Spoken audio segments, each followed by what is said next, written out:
Hey guys, and welcome back to an episode of Off the Shelf. I'm your host, Ronan Time HD, and this week what we found off the shelf was...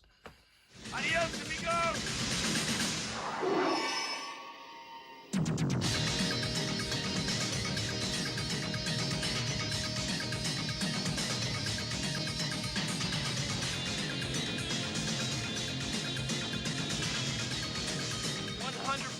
Pure adrenaline.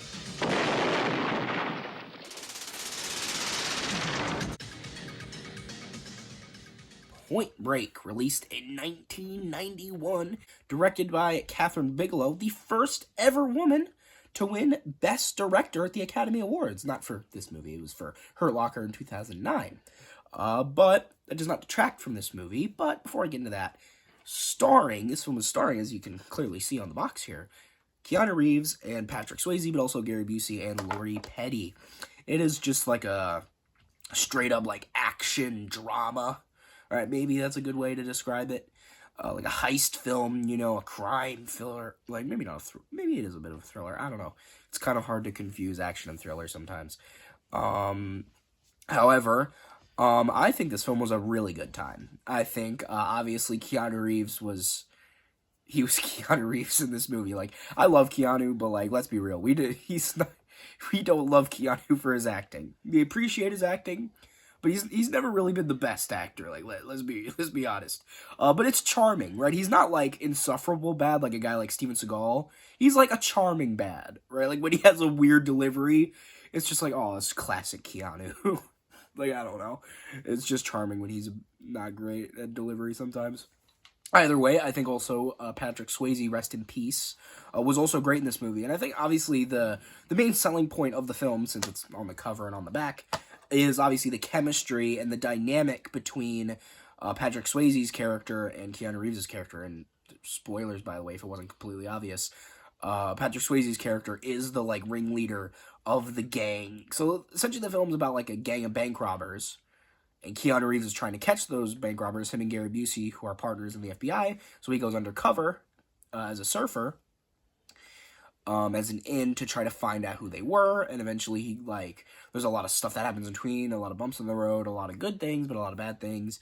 But overall, the film does kind of highlight how, in some ways, Johnny, which is Keanu's character, and Bodhi, which is Swayze's character, they're kind of similar in a way. Right, they're like two sides of the same spectrum, right? There's like Keanu, who is like really naive, right? But he means well. But he just, at the beginning of the movie, he like wants to be the hero, right? He wants to be this. He like, typical young cop trying to get into the business to be like a good guy, right? That vanquishes evil, right? Doesn't like no nuance or understanding, basically. And Bodhi, Patrick Swayze's character, he's like the opposite. He's like the criminal version of Keanu. He will do whatever it takes to reach his goals. But, sometimes it's a little morally ambiguous, but he is also kind of naive as well. Right? He's naive in the same way as Keanu, but his naivete kills a lot more people than Keanu's naivete does. Right? So obviously, Patrick Swayze's character, Bodhi, he's more chaotic, right? He's a lot more chaotic on that spectrum because he's kind of like a rebel. He's like trying to start a movement, right? To flip off the system, to like rattle it. He's not there to hurt anybody, right? Because in the robberies, they're professionals, right? They don't shoot a single bullet. They don't kill anyone. Right? Because, killing somebody and even shots fired at all, even if you don't hit anyone, that's a liability. And could, if you get caught, that could give you a lot of charges. But if you don't shoot anyone, you don't hurt anyone, obviously you'll still get charges if you get caught for, robbing a bank. But they didn't kill anyone, technically. So, he was kind of like a charismatic, he was, I guess, a cult of personality. Maybe is a good way to describe it. Because he's a likable character, but he's also kind of demented at the same time. I really like him. I really like how complex of, a relationship he has with Keanu's character. And just as complex of a character as he is, I think he is the highlight of the movie. Because it's weird. You kind of feel for him and understand him, but other times you kind of don't. Right? It's like a complicated relationship with him. And obviously Patrick Swayze is great, so he does a really good performance.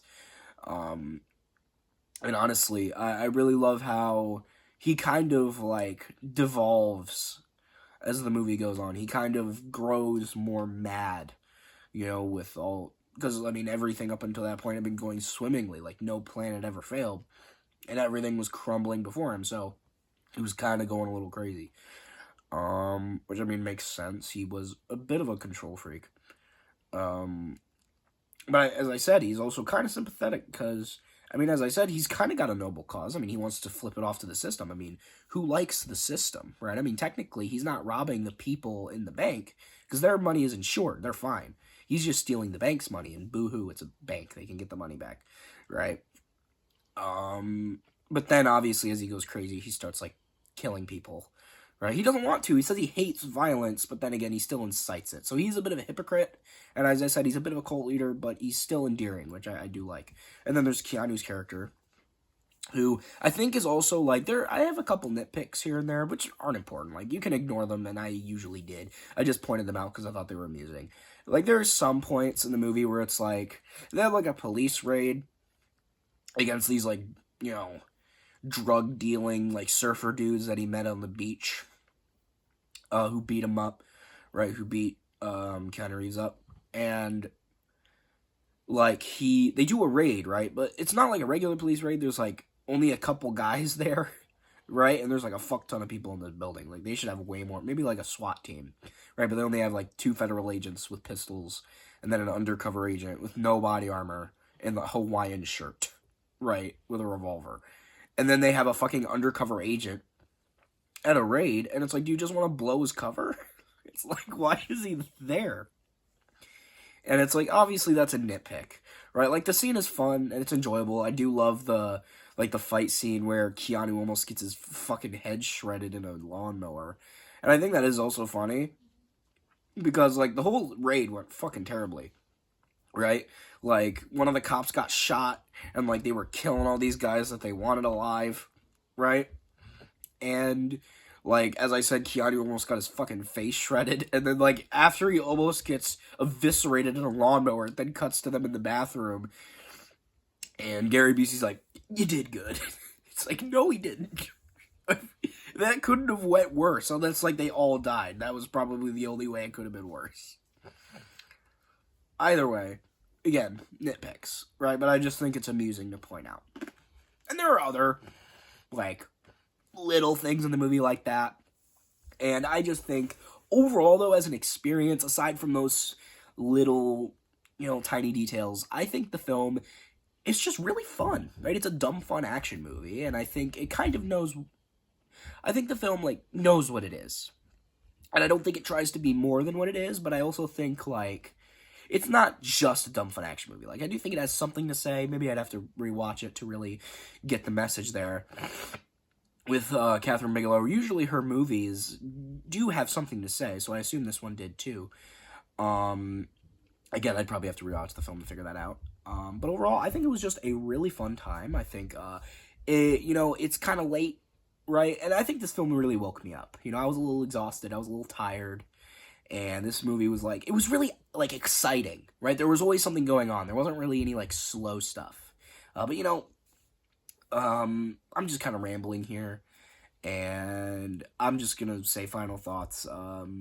It was just a really, really fun, enjoyable, exciting, action-packed action movie, right? And I think overall, I think you should see it. I mean, if you're a fan of heist movies, if you're a fan of just, like, crime movies, action movies, I think it's a great movie to watch when you just want to have a good time. Or if you're a fan of surfing, of course, because surfing was a very big factor in this film. That was kind of the driving force of the story and the theming, right? So obviously, if you're a surfer or a fan of surfing as a sport, maybe this movie's for you. I mean, I don't know of many surfing movies that aren't animated movies about penguins, so maybe this is the only live action one. I mean, no disrespect to animated movies about penguins. It's just maybe this is the only live action one you got.